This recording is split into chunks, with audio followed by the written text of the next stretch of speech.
Good morning बच्चों। बेटा अपन पढ़ रहे थे हर्ष के बाद का भारत। हर्ष के बाद के भारत में हमने देखा कि भारत टुकड़ों में छिन्न भिन्न हो गया।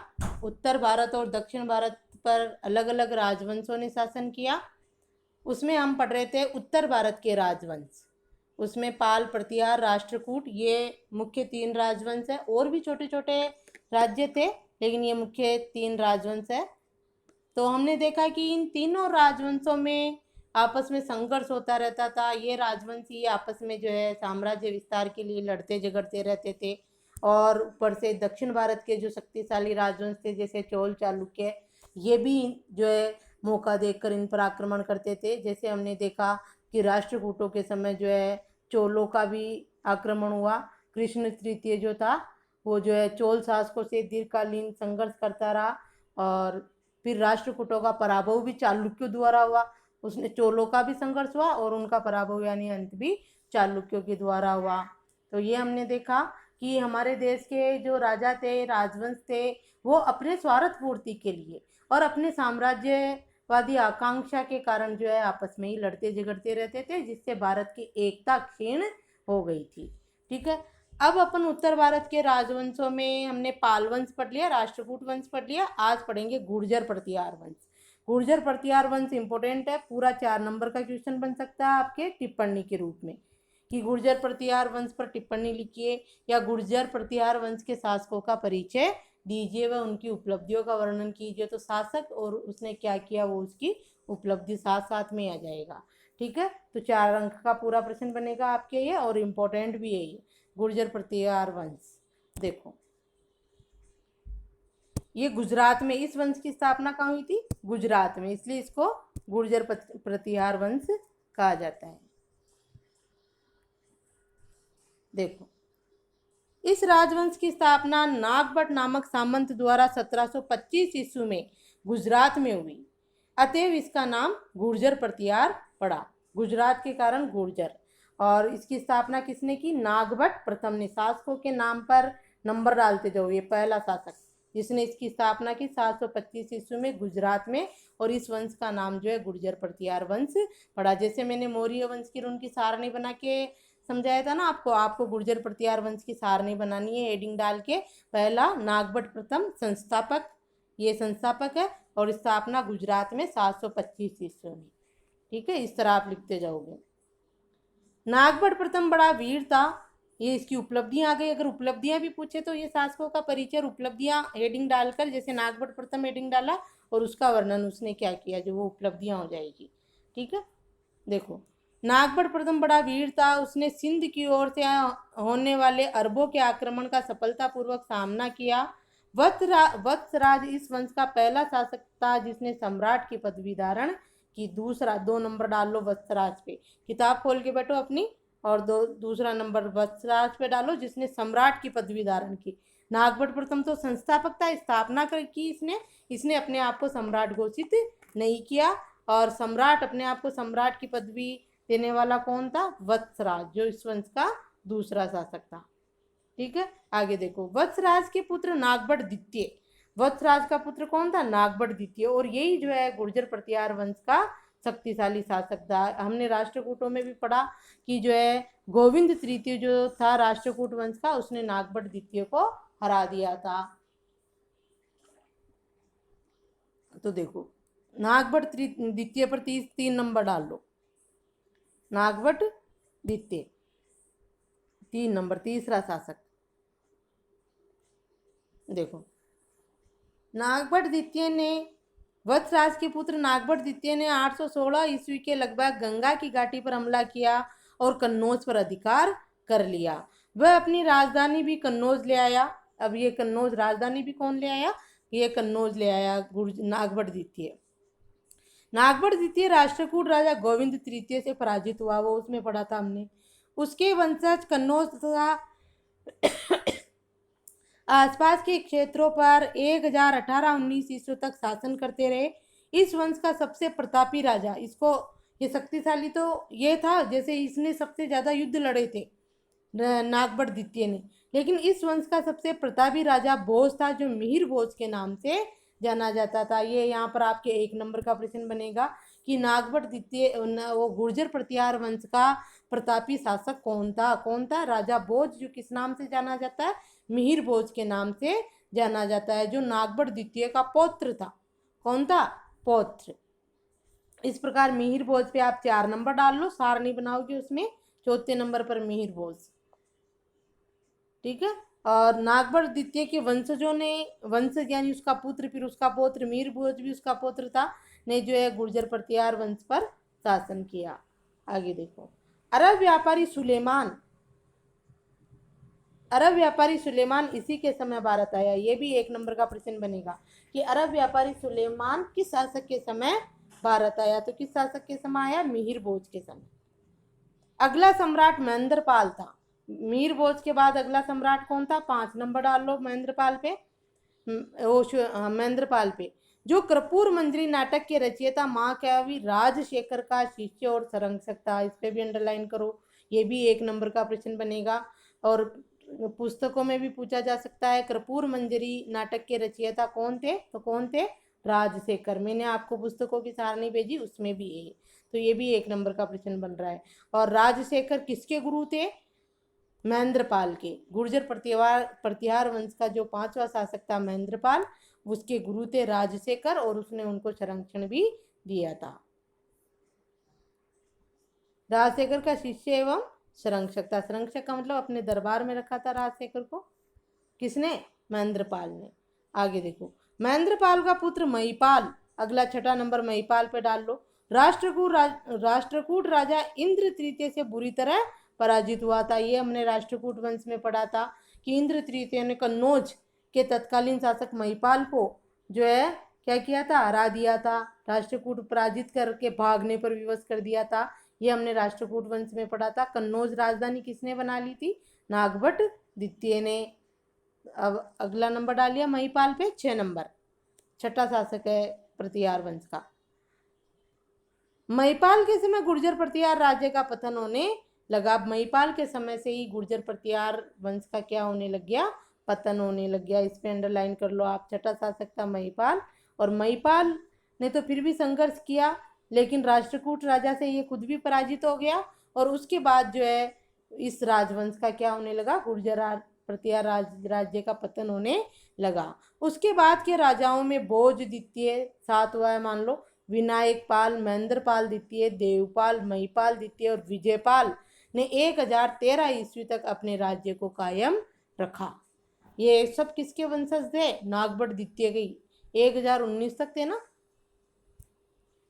1013 तक अपने राज्य को कायम रखा। मोहम्मद गजनवी के हमले के समय कन्नौज का शासक राज्यपाल था। इस पे भी अंडरलाइन कर लो, 1 नंबर का प्रश्न बनता है कि महमूद गजनवी के हमले के समय कन्नौज का शासक कौन था? कौन था?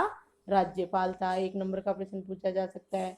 महमूद गजनवी के हमले के समय कन्नौज का शासक राज्यपाल था। जानते हो मोहम्मद गजनवी, मोहम्मद बिन कासिम, मोहम्मद गजनवी, महमूद गजनवी, मोहम्मद गोरी, ये जो है बाह्य आक्रमणकारी थे हमारे भारत के। और ये महमूद गजनवी के बारे में तो आप जानते होंगे, 1025 में इसने सोमनाथ मंदिर पर आक्रमण किया और उसको खूब लूटा था, वो ये महमूद गजनवी। तो महमूद गजनवी के हमले के समय कन्नौज का शासक कौन था? राज्यपाल। राज्यपाल बिना लड़े भाग खड़ा हुआ, बाद में उसने महमूद की अधीनता स्वीकार कर ली। वो बिना लड़े भाग खड़ा हुआ और महमूद की अधीनता स्वीकार कर ली। इससे दूसरे राजवंश जो थे ना भारत में, वो उससे नाराज हो गए। देखो क्या करते हैं, अधीनता स्वीकार कर ली। इससे आसपास के राजपूत राजा बहुत नाराज हुए। किससे? उससे, राज्यपाल से। महमूद गजनवी के लौट जाने पर कालिंजर के चंदेल राजा गंड के नेतृत्व में राजपूत राजाओं ने उसे मार डाला और उसके स्थान पर त्रिलोचन पाल को गद्दी पर बिठा दिया। अगला नंबर डाल लेना त्रिलोचन पाल पे, 7वां 8वां नंबर जो भी है, त्रिलोचन पाल को गद्दी पर बिठाया। कन्नौज के गढ़वाल तथा राठौर वंश का उद्भव होने पर 11वीं शताब्दी के द्वितीय चतुर्थांश में बाड़ी के गुर्जर प्रतिहार वंश को सदा के लिए उखाड़ दिया और गुर्जर प्रतिहार वंश के शासकों ने अरबों को आगे नहीं बढ़ने दिया। अब देखो क्या होता है कि त्रिलोचन पाल राज्यपाल को तो मार डाला, हटा दिया, और त्रिलोचन पाल को गद्दी पर बैठा दिया। अन्य जो राजपूत राजाओं ने कन्नौज में गढ़वाल तथा राठौड़ वंश का उद्भव होने पर कन्नौज में कौन सा वंश हो गया? गहड़वाल वंश। उसके बाद वो जयचंद जो था ना, गहड़वाल वंश का, सहयोगिता का पिता, पृथ्वीराज चौहान का ससुर, वो गहड़वाल तथा राठौड़ वंश का उद्भव होने पर 11वीं शताब्दी तक द्वितीय चतुर्थांश में बाड़ी के गुर्जर प्रतिहार वंश को सदा के लिए उखाड़ फेंका, यानी गुर्जर प्रतिहार वंश का अंत हुआ और कन्नौज पर गहड़वाल वंश या राठौड़ वंश का उदय हो गया। ठीक है, गुर्जर प्रतिहार वंश के शासकों ने अरबों को भी आगे नहीं बढ़ने दिया था, अरबों से भी सामना किया था। तो ये हो गया आपके गुर्जर प्रतिहार वंश। इसको आप थोड़ा ढंग से पढ़ के शासकों पर तो नंबर डालो, किस शासक ने क्या किया। टिप्पणी पूछी जाती है अगर कि गुर्जर प्रतिहार वंश पर टिप्पणी लिखी है तो आपको ये पैराग्राफ में ही लिखनी है शॉर्ट। ठीक है, शासक के नाम पे अंडरलाइन कर दो बस, टिप्पणी में शासक के नाम पर न, जो अगला शासक बन रहा है, जैसे नागभट्ट है, वत्सराज है, नागभट्ट द्वितीय है, उसके बाद मिहिर भोज राजा, वो जो भी है उन पर अंडरलाइन कर लो, बाकी पैराग्राफ में ही लिखनी है टिप्पणी। और ऐसे आ जाए प्रश्न की गुर्जर प्रतिहार वंश के शासकों का परिचय दीजिए और उनकी उपलब्धियों का वर्णन कीजिए। ऐसा प्रश्न में आपको गुर्जर प्रतिहार वंश जैसे नागभट्ट प्रथम उसका हेडिंग डालकर फिर उसके बारे में लिखना है कि इसने 725 ईस्वी में गुजरात में गुर्जर प्रतिहार वंश की स्थापना की, ये बड़ा वीर था, जो भी इसके बारे में। ठीक है, टिप्पणी आ जाए तो पूरा पैराग्राफ में लिखना होता है, शासकों पर सिर्फ ब्लैक पेन से अंडरलाइन करनी होती है, और परिचय और उपलब्धियां पूछ ले तो अलग अलग शासक का नाम लिख के उनके बारे में लिखना है। दोनों तरह से बन सकता है 4 नंबर का प्रश्न। ठीक है, तो ये हो गया आपके गुर्जर प्रतिहार वंश। अब आएगा आपके चोल वंश। उत्तरवर्ती यानी दक्षिण भारत के राजवंश है, ये उत्तरवर्ती है दक्षिण भारत में। दक्षिण भारत में जो है चोल वंश, सबसे पहला कौन सा वंश है?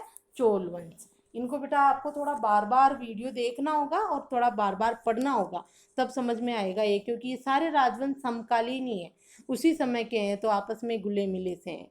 तो देखो चोल वंश, ये दक्षिण भारत के राजवंश। कहाँ के है राजवंश? दक्षिण भारत के। उत्तर भारत के हमने पढ़ लिए, ये दक्षिण भारत के राजवंश।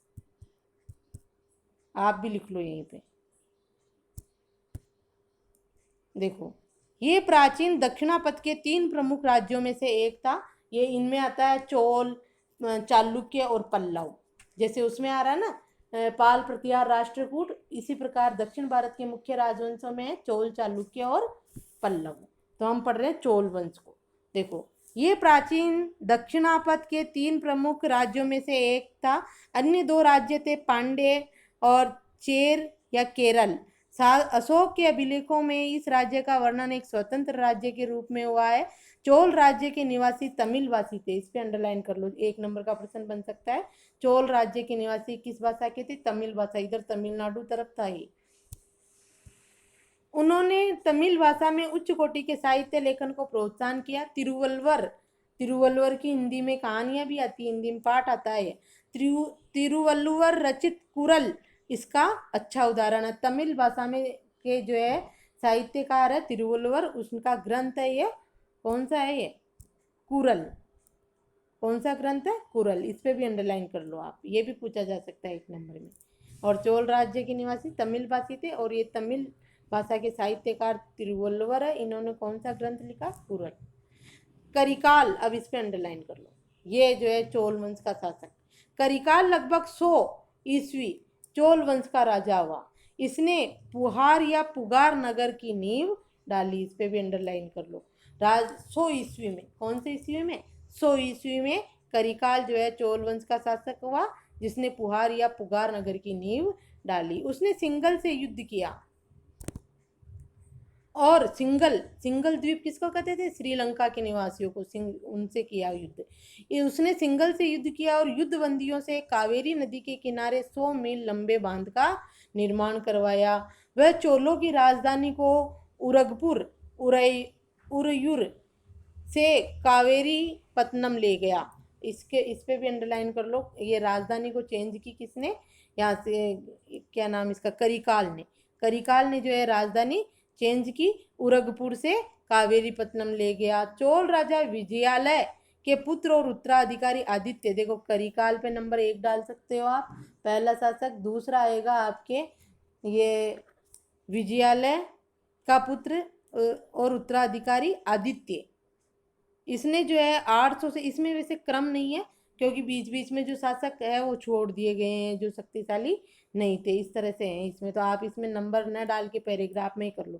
करिकाल हो गया, और उसने सिंगल से युद्ध किया और युद्ध किया सिंगल यानी श्रीलंका के उनसे निवासियों से, और उनको बंदी बनाया ना, उनसे काम करवाया यहाँ पर कि कावेरी नदी पर जो है लंबे जो है बांध का निर्माण करवा लिया, 100 मील लंबे बांध का निर्माण करवा लिया युद्ध बंदियों से। और राजधानी भी उसने परिवर्तित कर दी, उरगापुर से कावेरीपत्तनम ले गया। चोल राजा विजयालय के पुत्र और उत्तराधिकारी आदित्य लगभग 880 से 907 ईस्वी में पल्लव नरेश अपराजित को हराया। आदित्य ने पल्लव नरेश, पल्लव वंश पढ़ेंगे वहां आएगा, अपराजित को पराजित कर दिया। पल्लव नरेश अपराजित को पराजित किसने कर दिया? आदित्य ने, चोल राजा आदित्य ने। और राजा विजयालय का पुत्र और उत्तराधिकारी था आदित्य। आगे देखो, आदित्य के पुत्र परांतक, आदित्य का पुत्र कौन हुआ? परांतक प्रथम ने पल्लवों की शक्ति को पूरी तरह कुचल दिया। उसने पांड्यों की राजधानी मदुरा पर भी अधिकार कर लिया। चोर चेर पांडे ये तो मुख्य राजवंश थे, इनके अलावा और जो राजवंश थे ना वो तो उसने जो है पांडे पर भी अधिकार कर लिया। किसने? परांतक ने। तो ये इस तरह से, ये कौन? करिकाल है, पर विजयालय है, आदित्य है, परांतक है, ये सब जो क्या है? चोल वंश के शासक है। ठीक है, ये परिचय इनके शासकों का।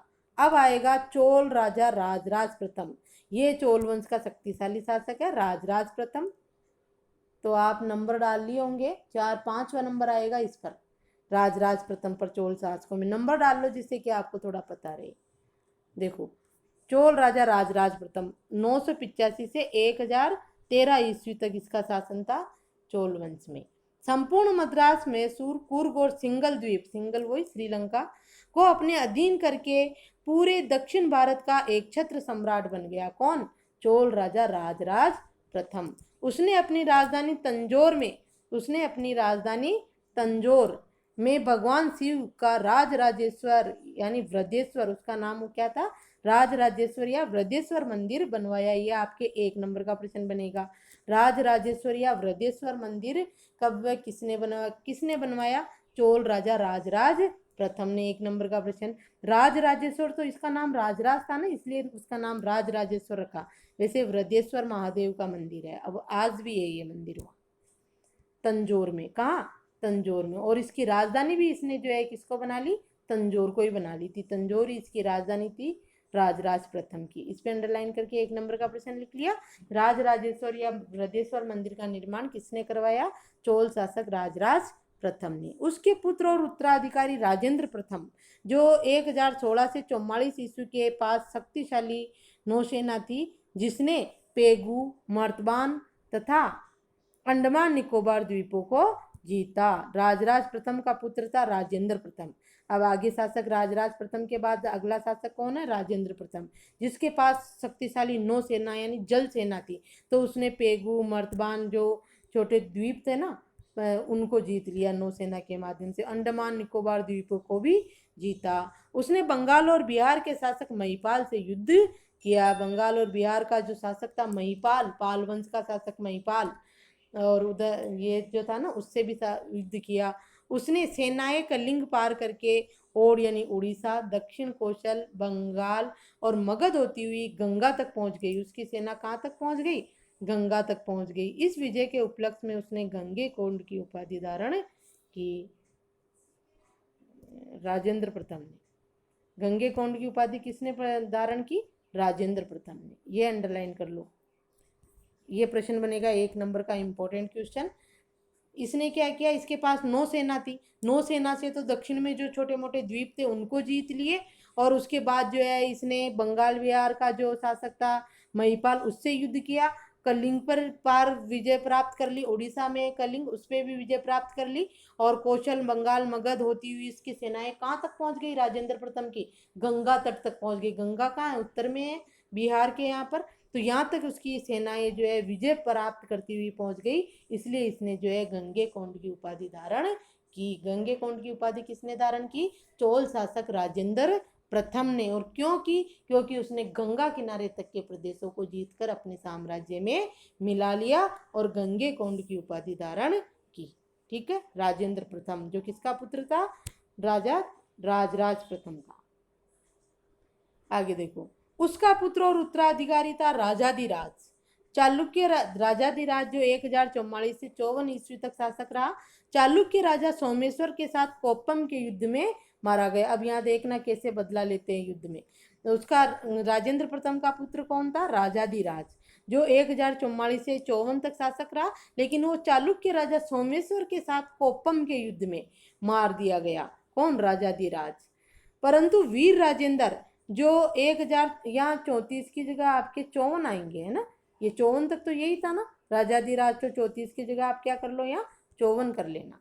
1054 से 69 ईस्वी तक जो था कौन था? अब ये वीर राजेंद्र बन गया। राजाधिराज के बाद वीर राजेंद्र।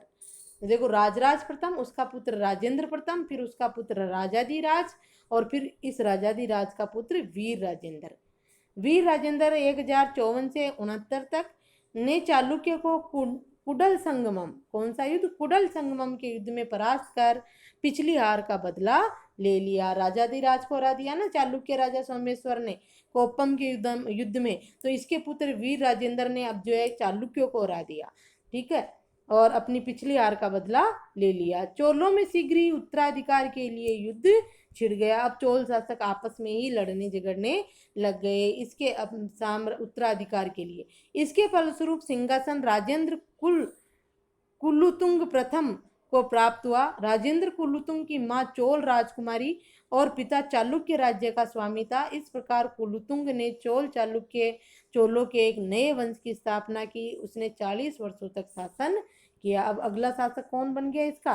राजेंद्र कुलुतुंग प्रथम, जिसकी माता तो चोल राजकुमारी थी और पिता कौन था? चालुक्य नरेश था। तो ये अब चोल चालुक्य नए राजवंश की स्थापना इसने कर दी और चोल वंश का जो है अंत हो गया। वो माँ जो थी उसकी चोल वंश की थी, पिता चालुक्य नरेश थे, तो जो एक नया राजवंश हो गया। और 40 वर्षों तक इसने चोल चालुक्य राजवंश ने जो है क्या किया?